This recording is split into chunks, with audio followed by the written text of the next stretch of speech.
I decided to use a conceptual device to get into Lacan's temporal logic of the sentence. It's Ted Kooser's poem describing the flight of a pigeon over a city landscape. The pigeon casts its shadow across surfaces that change with the highly variable surfaces of the city below. So you can imagine a shadow with physics of its own, having to scramble up and down walls across every contour and parapet wall. For a moment, we imagine that the shadow is doing more work, and that there is a real possibility it might stumble and fall, or at least fall behind the airborne pigeon, who in flight has only other birds to watch out for. We can give in to the temptation to think that the shadow is something with its own flight plan, a projection that has some autonomy. Therefore, the final moment when the pigeon meets up with its own shadow seems to be something like a miracle, even though we are the ones who cut off the shadow from its owner and gave it independence. Don't revert to the scientific explanation too quickly. Think about the sense of astonishment you get when the pigeon and its shadow meet up in the poem. This is a miracle you yourself generated by allowing Euclid full reign. You allowed the split to generate two separate temporalities, one for the real bird, another for the shadow.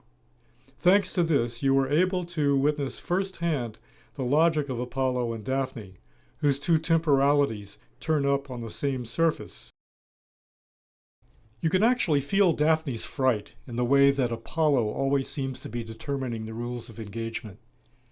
As the god of the sun, he is the archer par excellence, whose parallel rays create such trouble for the shadow, for Daphne and the pigeon's shadow.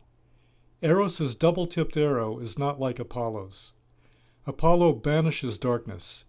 Eros contronemically combines light and dark, just as he combines love and hate, distance and intimacy, eyes meeting across a crowded room, that kind of thing. Mladen Dollar, in fact, points out the ultimate contronym of love, the feeling both lovers have that their love was fated, even though they assure everyone that they met by accident. Apollo, the perfect Euclidean, although he violates Euclid's fifth postulate about parallel lines, makes Eros the perfect projective geometer, in that, for love, terrain and other ways of increasing or decreasing space don't seem to matter. The shadow hits a super steep wall and climbs it pronto.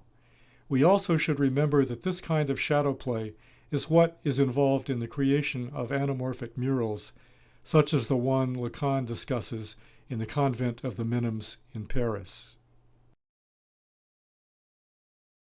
The viewer is very nearly absorbed by the picture plane, as was the viewer of Holbein's painting of the ambassadors.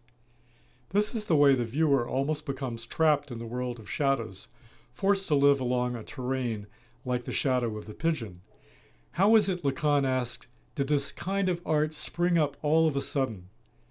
It is evidence of some deep prior tradition involving the interplay of shadows and forms. It is a place of form itself, where the contours of an object gain powers of independent thought and action. This is where anamorphosis shows itself to be the foam on the waves of the sea of the uncanny.